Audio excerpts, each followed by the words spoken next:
We got more details on the Jonathan Kuminga front this weekend from my colleague at The Athletic, Sam Amick. Sam Amick is extremely connected within Sacramento. He is extremely connected within Golden State, anywhere in that Bay Area. He does an amazing job of reporting. ESPN reported that Jonathan Kuminga has turned down a 2-year, $45 million contract with a team option for a second season in that deal. So essentially it'd be like a 1-year, $23 million deal with a team. It's like the Bruce Brown contract from a couple years ago. Yeah. Yep. It's like literally exactly it. And I think they'd be looking at it as, a means to go get a star, basically, to replace him. Right. Turn that down, and they're signaling an increased willingness to potentially accept the qualifying offer. I mean, accepting the qualifying offer feels kind of crazy for Jonathan Kuminga, but we'll talk about that.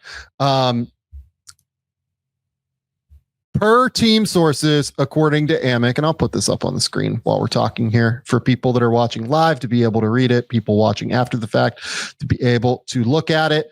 Per team sources, talks between the Suns and Warriors have never progressed in any serious manner. So while it's certainly notable that Phoenix is being so aggressive with its contract offer, 4 years and a combined $90 million per ESPN, that part is irrelevant so long as Golden State continues to show zero interest in what the Suns have to offer. As for the Kings, who spoke with the Warriors earlier this week, team sources say they have offered a 3-year, $63 million deal for Kaminga in a proposal that would send veteran guard Malik Monk and their 2030 first-round pick to the Golden State Warriors. If that pick didn't convey, then the Warriors would get the least favorable of the Kings or San Antonio's first-round pick in 2031. Those protections have been the primary sticking point, team sources said, as the Warriors have insisted that the first-rounder be unprotected. Okay. So that's a lot to kind of parse through. Real quick caveat there, the Warriors, because I think this is important, Sam, it also says the Warriors would have to move salary to stay under the first apron, which would be Moses Moody or Buddy Hield, or I don't know if those are the only two options. I mean, they don't have that many guys on their roster. Yeah, that would probably be it. It'd have to be one of those two. Those are the only guys that fit in that salary slot. So just important to know that those guys would have to be off the roster in some capacity. I would imagine it would be Buddy because he and Malik would be somewhat duplicative. So, okay. That's a lot to kind of parse through. I think where I want to start first is Phoenix, because it's like the easiest thing to dismiss. I understand why Phoenix is trying to do this. I do tend to think that, there are avenues to get things done in the league, and given that they're offering the most money, there are ways to figure this out. I mean, I just have no idea how Phoenix gets that done. Genuinely, I'm completely uncertain on how that happens. It would have to almost be they have to offer Maluach to me, I think, is the reality, because they don't have first round picks to offer. So it'd have to be Maluach and Grayson Allen or something to make the money work. And I don't know, man, that. And that's me just spitballing this.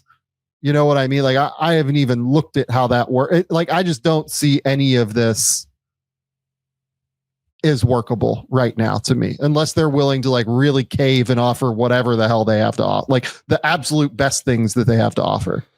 Yeah. I mean, it's so interesting with this, trying to figure out the leverage plays from every side. Right. And I always come back to the Warriors in terms of you kind of treat Kaminga like you don't think he's any good, but then you kind of scoff at some of the, not scoff, and maybe they're just playing it perfect, right? Maybe they're going to end up just getting exactly what they want in a trade return. And so, I mean, in that capacity, maybe they're going to play it perfectly.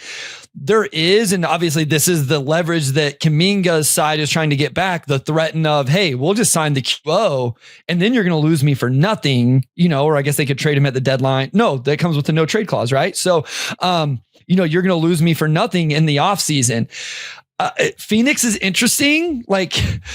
I've tried to wrap my head around Devin Booker, Jalen Green, and Jonathan Kuminga on the floor together offensively. That's something. They do need, guys to play that big forward position. So just body type wise, that makes a lot of sense.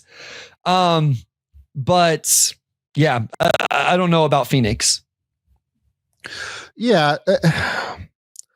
I just don't see this. I don't think they're going to offer Malawach at the end of the day. Like, if you're not going to offer Malawach, or you're not going to offer like the absolute best assets that you have, there's just no way. And like, I think it'd be wild for them to offer Malawach. I know he's not having a great, or he didn't have like an amazing summer league or anything, but like, it just doesn't make sense to me to do that unless like you just traded for Mark Williams. But like, look, there's a whole other conversation to be had there in terms of trading for Mark Williams. So, okay.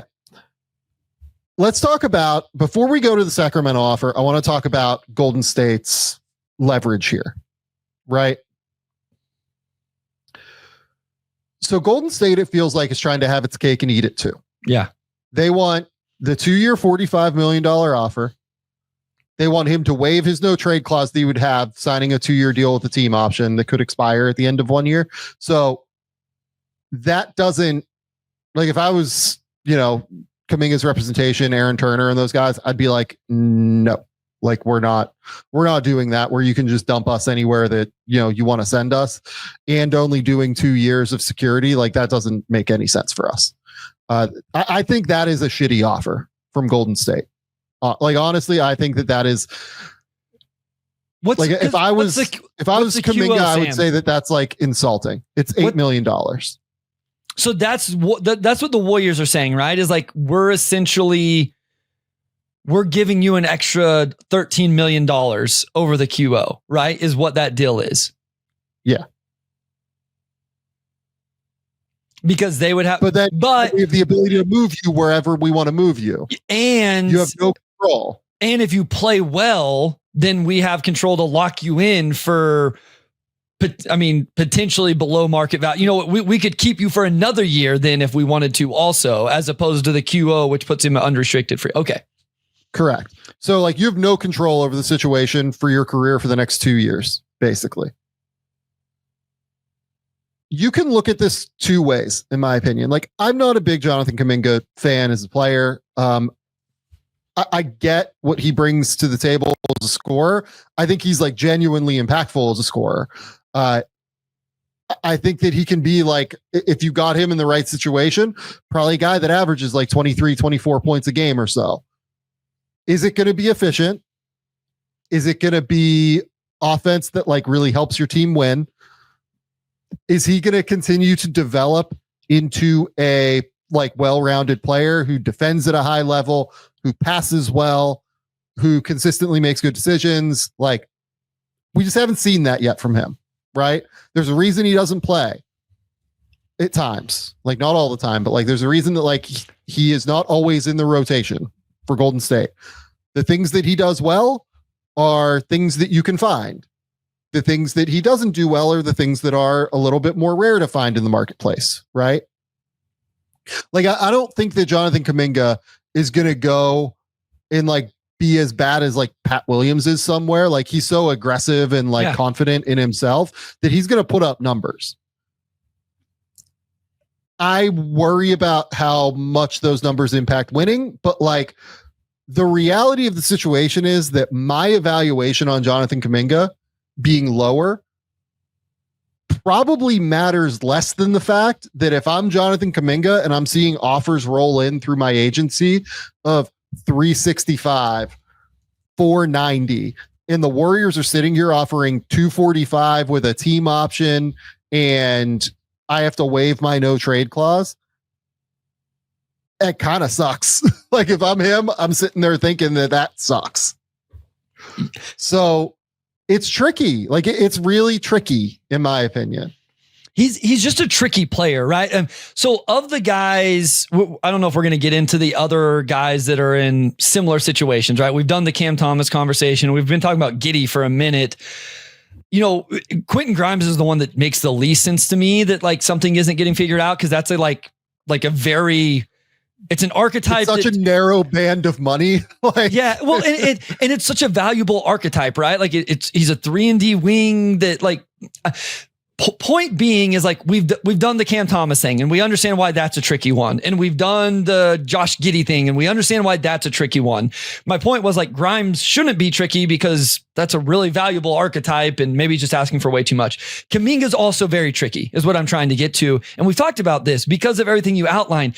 He's a somewhat ball stopper, doesn't shoot threes all that well, can absolutely score with force. Like I love the potential and the talent and the idea, but I always go back to the same, what is he, Sam? He's not your number one, right? Like he doesn't even score it well enough to be your number one. As a number two, number three, can he play off of your number one well enough? Does he shoot it well enough? Does he pass it well enough? Or like, does he just need to be a sixth man that you bring in when you take your number one and number two off the court and just say, hey, 22 minutes tonight, go get 16 points in 22 minutes. You know what I mean? Like we're going to put the ball in your hands and let you do your thing because it's not like he's crazy on the other end of the floor either. And so like, that's what's hard with a player like this is how do you value them? And then the fit, like this is why it doesn't make any sense in Golden State because that style can work for some teams. Golden State is the exact opposite of that working. Right. And so it's just, that's what makes this so tricky. But Golden State's also in a situation where when you look at your roster, it's not the most talent rich roster in terms of the depth of, and I know they're in a weird situation. It sounds like Al Horford and maybe some other guys are going to be there once this all plays itself out. But I'm sure Golden State is like, it'd be really nice to have a talent like that on our roster. So it just gets very, very confusing. And I'm sure for Kaminga, he just wants to go somewhere. Someone close to me always says it like, go where, you're appreciated, not where you're tolerated. And it seems like for Kaminga, I will understand at this point in his career, wanting to go somewhere where he would be appreciated, not just being tolerated. Okay. But so I agree with all that. But here's the big issue though. If you're Jonathan Kuminga, let's say you do the qualifying offer and you stay in Golden State, right? Yep. Why do you think it goes different this year? It does than what it has in the past. I'm with you. Yeah. And how does that position you for free agency next year? I mean, honestly, like my guess is it goes worse this year. If he would sign the qualifying offer, I would be pissed if I was them. And I would have no reason to really play him at that point. Okay, so then why does it? So can we talk through the Golden State? I agree with you that it's not a good offer, but then don't you just take that, assume that they're going to not exercise the team option, and at least you made $21 million this year to be treated that way, and then figure you're going to be an unrestricted free agent because they're going to turn down the club option? Like, no, they're trying to trade him. So they would not, if they can't trade him, they're not turning down that team option for next year. They're just going to use it as salary match. Yeah. They'll use it as he has no leverage over where he's going to go. Yeah. Correct. Okay. And the contract wouldn't be extendable because it wouldn't be 2 years after he's extended. So like he'd be totally screwed at that point. Correct. So got you. Taking back control over his career is why he takes the qualifying offer. Yeah. But the qualifying offer probably leads to a situation where he plays less and does not position himself well for free agency. So like it's really hard to overemphasize here. He's like caught between a rock and a hard place in a significant way, unless one of these teams comes to bat with the Warriors getting what they want in a deal, which is why I think the Warriors feel like they can play this like game with the Kings, where to me, like I look at a Malik Monk and a first round pick offer, and that's just more valuable than Kuminga. Like I would rather have that. So but if I'm the Warriors, like I'm just thinking, well, why wouldn't I just like try and get every single thing I can from Scott Perry, who, if he wants this guy, you know, a lot of people around the league like have real questions on how good Scott Perry is at this, frankly. Like, let's just like we can have that conversation. Why wouldn't I hold out and just continue to do this and hold out for every single thing that I want? Why wouldn't I hold out for Keon Ellis instead of Malik Monk? I mean, we'll get into this. Like, I don't necessarily love the fit in Sacramento either. Like for Kaminga, it'd be cool that he'd get paid. Like, I just think that would be. I don't love that idea of. I don't know why Sacramento is going down this. We'll talk about that in a second. Yeah. But the other way. Because that was my initial thought. Like, I've realized this offseason, like, I'm just way higher on Malik Monk than the league is, apparently. Like, when the conversation around Detroit with Malik, with the Dennis Schroeder sign and trade and all of that stuff, I'm like, yes, do it. Trajan, let's go. That is perfect. And I mean, a lot of Pistons fans, like, in general, and I don't know how real that was or wasn't, if Detroit decided they didn't want Malik. I just think Malik Monk is really good. Golden State would be an interesting fit, like him and Steph in a backcourt together and pods and, but it's like you said, if they move Buddy Hield, if you're Golden State, adding that, Malik Monk's going to play double the minutes that you're going to play Jonathan Kuminga, right? So I don't know, but where they have the leverage, I guess they'll just hold out for as long as they can to get whatever they can. This is why restricted free agency sucks for these guys, I guess, because the teams have so much control whenever there aren't teams out there that are going to give offer sheets. Like we didn't see a single one this offseason, right? Last two off seasons, I don't think we've seen. So back to, is Ayton the last one? Surely there's been one since then. I'd have to think about it, but it's, it could be. Certainly the last big one, I would say, like the last, like, really, really big dollar figure one. So here'd be my question to you, right? So if you're the Kings, if you're the Warriors, like, Sam reported that the sticking point right now seems to be that the Warriors want an unprotected 2031 first round pick. Or maybe a 2030 first round pick. They want unprotected. Would you rather, if you're the Kings, would you rather trade Keon Ellis, or would you rather trade a 2030 unprotected first round pick with Malik Monk in order to make the money work? Because Malik has to be in the deal to make the money work. Neither. Okay. So let's talk about this really quickly. I say that not to say the Kings should do that. I don't think they should do this either. I'm with Bryce. I just say this to say that if I'm the Warriors, this is why I'm holding out for whatever I can. I have Jonathan Kuminga over a barrel. I think that him taking the qualifying offer would be fairly crazy, honestly, and not locking in like significant money. If I'm the Warriors, I think what they really want is, I think they want him to take the 2-year, $45 million deal and waive the no trade clause. Yeah. So that they can then turn around and trade him as salary ballast in a deal along with like other contracts with picks to be able to go and try and get a superstar. Sure. Like, I think that's what they actually want to happen, which is why that they're playing such hardball with the Kings. But if they're going to play hardball with the Kings, you do it and you ask for everything. Like, you ask for an unprotected pick. You ask for Malik Monk and an unprotected pick. Like, you go for it, in my opinion. Like that's the smart move here to me. Yeah. I mean, I think Golden State is probably like, it sounds like they're probably going to play it out right.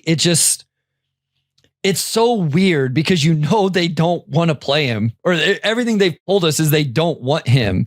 Again, this is what's crazy about restricted free agency is this team has pretty much told us they don't trust him. They're not going to play him, but yet like they still hold so much leverage over where he ends up. But yeah, you are right. Like that is an interesting play with the 2-year deal to just use a salary match. Like it would be fascinating to see what they could do with that okay. So what's more valuable though? Like, couldn't they do that with Monk and the pick then? Like, wouldn't that, like, if they traded Kaminga for Monk and that pick, they could do essentially the same thing, right? Like, they could use Monk as matching salary then. And now that they would have this extra pick as ammo also. I think their theory there would be that Kuminga on an expiring deal would be a better trade asset than Monk with essentially 2 years left. 2 extra years. So that's probably fair. There's probably more trades where that would be correct than not correct. Because Yes. I would assume there would be some trades out there where a team would rather again, maybe this is just me overvaluing Malik Monk though, because I like his game. So the other thing that you have to consider here from Golden State's perspective is if they do this Malik Monk in an unprotected pick thing, right? They also have to move probably Buddy Hield. That's true. And you might have to attach something to move Buddy Hield right now in order to get this done. Because that's a multi-year deal as well, right? He has this year and he has 1 year guaranteed left. Oh, that's right. There was non-guaranteed. Yeah. So what? 3 mil and then non-guaranteed. That's right. Okay. So that contract. Okay. So it's movable, but like I don't know what I don't know what that value is on that contract. It might be a little bit less than what we think. Yeah. In a lot of teams, like there aren't a ton of teams that have space or there are teams that have trade exceptions to put that into, but there are only like certain ones, and teams might, look at the opportunity cost of just keeping those trade exceptions as opposed to taking in Buddy Hield, right? So like moving Hield right now, I think would probably cost the Warriors a 2nd round pick. If you made me, I don't know that. I haven't pulled the league, but I'm just kind of guessing that it would probably cost them an asset, not gain them an asset. And then the thing with Ellis too is like he has his own contract situation. You have to figure out if you traded for him, right? Like if they decided they just wanted Monk and Ellis, like let's just say they get to a point where they say, hey, we're going to trade Kaminga, we're going to bring in Monk and Ellis and just add those guys to our rotation. Ellis is, another guy that you're going to have to figure out in terms of a contract. Yeah, correct. So this is why this is hard. So let's go back to your original question. Should the Kings want Jonathan Kuminga to you? No, I don't want to crap on Jonathan Kuminga. I don't think this is the team that makes sense. I think this is the worst possible team for Jonathan Kuminga, if I'm being honest. The ball's going to be in DeMar's hands, Sabonis's hands, Zach LaVine's hands. Everybody but Jonathan Kuminga's hands. I don't think this is the arc. No, Bryce. No. It's going to be in everybody but Keegan Murray's hands. Well, okay. So that was going to be my third point was depending on where Sacramento's going with DeMar DeRozan, Zach LaVine, Domantas Sabonis, I guess you could talk me into something a little bit different. And then finally it was going to be they continue to just put my guy Keegan Murray in situations that I effing hate. I haven't always been the biggest Keegan Murray guy, but every time we talk about this team, it just pisses me off more that he's in the situation he's in. And this would make it worse for Keegan. So let's talk through what this looks like on the court. Like you kind of did. You have DeMar DeRozan, Zach LaVine, Dennis Schroeder, all of whom have dribble the air out of the ball tendencies. Right. You have Jonathan Kuminga, who's slasher, doesn't dribble the air out of the ball, but not a passer playmaker, really likes to try and attack the rim. What's going to be waiting for him when he's at the rim? Sabonis is going to be right there. Sabonis, they do a really good job of utilizing him high. And I think that some of the creative, fun things that they could do with Sabonis, where you put him high, Kuminga cuts back door, there are different fun things that you could use to operate with Kaminga and Sabonis together. But there's a real shooting deficiency if those two are on the court together with Dennis Schroeder, right? And DeMar DeRozan, right? And they're trying to sign Russell Westbrook. It feels like that's another whole other ball game. I just don't understand this. This would be a really rough team. Now you can make the case that they're trying to build for the future.